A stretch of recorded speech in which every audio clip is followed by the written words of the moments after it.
गेरुआ रंग के कपड़ा पहिर के देवघर जाना तू जई है। गेरुआ रंग के कपड़ा पहिर के देवघर जाना तू जई है।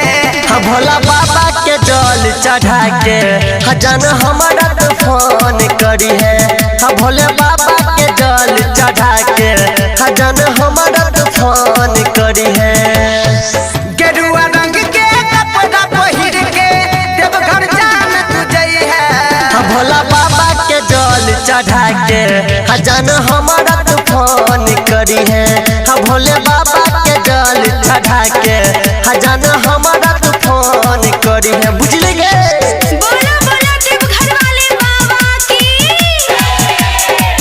भोले बाबा के जल चढ़ा के हजन हमारा तो फोन करी है। बुझली गे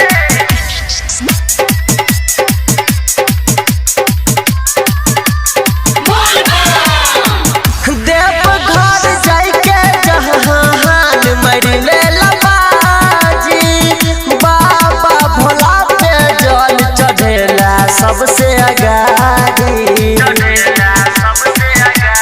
हो देवघर जाके जान मरले लबाजी बाबा भोला पे जल चढ़ैला सबसे आगाड़ी। याद रखी है हमर बतिया नहीं तू जन बिसरी है। याद रखी है हमर बतिया नहीं तू जन बिसरी है। बाबा बैजू के जल चढ़ा के हजन हमारा तो फोन करी है। बाबा बैजू के जल चढ़ा के हजन हमारा तो फोन करी है। बुझली गे बोला बोला देवघर वाले बाबा की।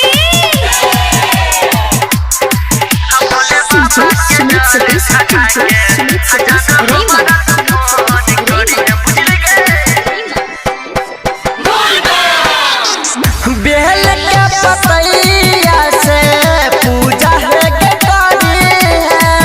जल ढार के गई जहान बाबा के मनई है। बेल के पतैया से पूजा है करी है। जल ढार के गई जान बाबा के मनई है। भारती सरोज मुकेश सतेंद्र के साथे जाने लजई है।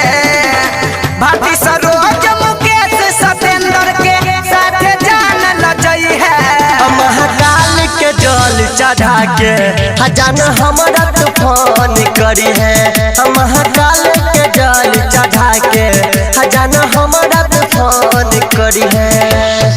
गेरुआ रंग के कपड़ा पहिर के देवघर जाना तू जई है।